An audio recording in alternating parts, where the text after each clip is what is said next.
Well, hello, good people. Mark Holmes here, and as always, I want to say thank you all for watching, commenting, subscribing, and being part of the Joe Boo Sports Report.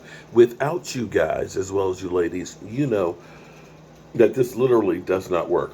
I am here at the Hotel Motel Holiday Inn and having a good time. Um, what is crazy is I fell out.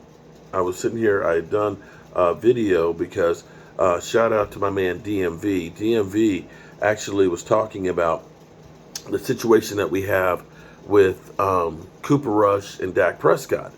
And he was brought up Brock Osweiler and Peyton Manning. In that year, they had, the Denver Broncos in 2015 had an incredible defense. Peyton Manning got hurt. Brock Osweiler came in, went 5-2. Peyton Manning came back and he ended up going 7-2, and on their way to winning Super Bowl. The interesting thing about that season was Peyton Manning had 9 TDs and like 17 interceptions. I think Brock Osweiler had like 10 TDs and 6 interceptions. So, passing wise, they had 19 TDs and 23 interceptions. But they had a defense that was the number one yardage defense, fourth in scoring defense, and eighth in taking away the football.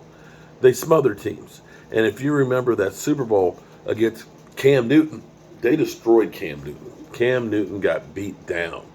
And, of course, Peyton Manning got another Super Bowl. But truly, that was not the best year of Peyton Manning. That was where he looked like a 39-year-old man that Tom Brady should have looked like a long time ago. So that's what I was doing, and I was laying on the bed there with Discovery Channel, Expedition, whatever it is. The dude thinks he's Indiana Jones. He actually gets on my nerves.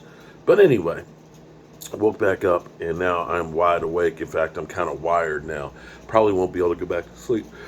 Again, I'm going like crazy. But normally I would have been home and have done my fireside chat. So I'm not home, but I need to reflect on the day that is. Some days they're really hard and trying days. Today was definitely one of those very hard and trying days. I'm not going to go into it and all that, but I will take a trying and hard day over no day at all, because eventually I'll be taking that dirt nap and I won't have any more days. So in the meantime, I'm going to enjoy, even though this bad day was a bad day, enjoy the fact that I had the day. Now, for the Cowboys, something I've been thinking about and worrying about. When you have things, when you pay for things, you want to justify you spending money for them. You know what I mean? You want to use them maybe more than you actually need to, because you have to justify the cost. And that's what worries me about the Dallas Cowboys offense. And I know a lot of you guys are like, man, don't change anything. Cooper Rush, man, we're good. Yeah, we're good. We're winning. Just like the Denver team did in 2015. But that's against the Giants, who are offensively challenged. Right now, Daniel Jones is trying to practice. Tyrod Taylor is hurt. Barkley is the backup quarterback. We're talking about the Washington Commanders with a Carson Wentz who is a turnover machine.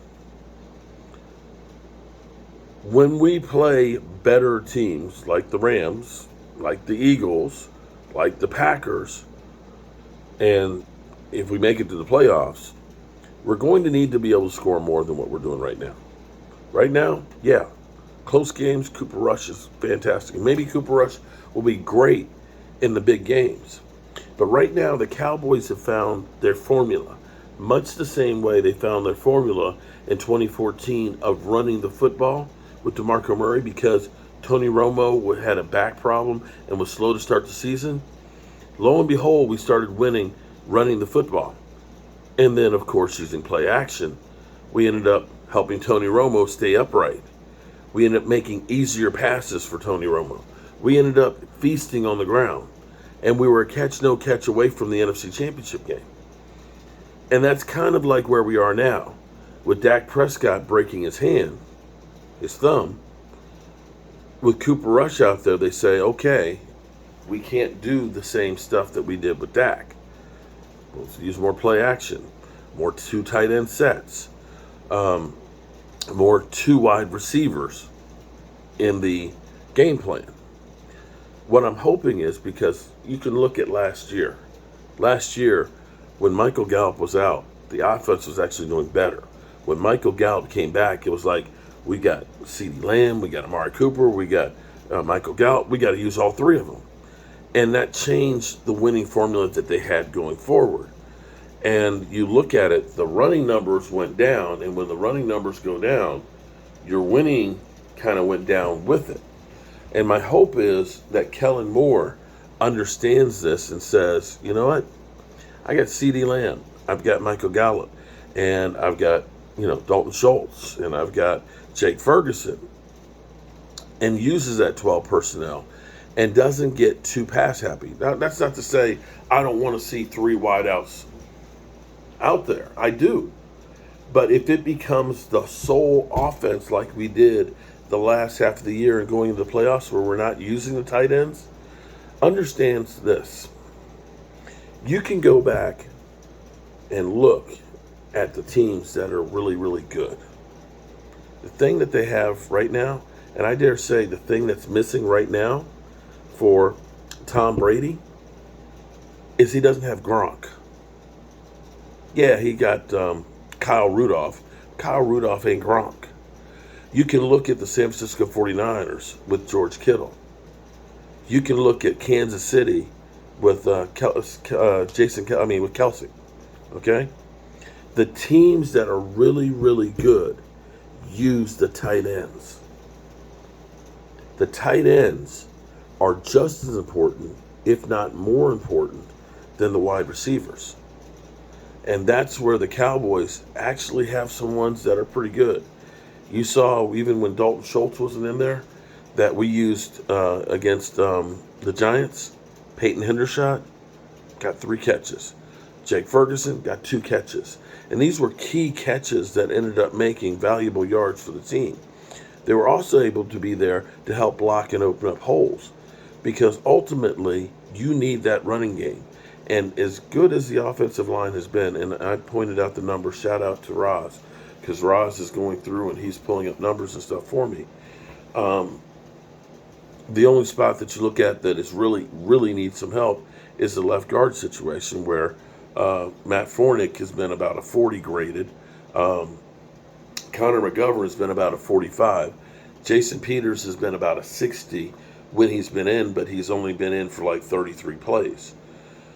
The offensive line has been pretty good, but using those 2 tight end sets and using those as a guy that's given a little flipper on the way out, slowing down the pass rush and becoming a guy you can screen to, have been working for this team.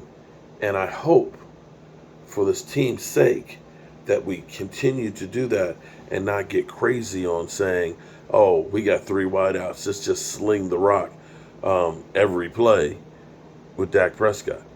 Because nothing I hated worse is, here it is, first down, we get a false start, we get a holding penalty, and now it's 1st and 15 or 1st and 20. And those things are drive killers. They just are. Anyway, I think I am going to try and go back to sleep, I guess I should say. I don't know if Michael's over there asleep or not. I think he is. And it is going on 1 o'clock in the morning. Whew. I would say, God willing, I'll see you tomorrow, but it's already tomorrow. But please remember that, please remember to tell the people that you love them, because you might not get that chance again. And that's the honest truth. Tell the people you love them. Make it clear, because things change so quickly, and you want to make sure people know. And I love you guys. Peace out.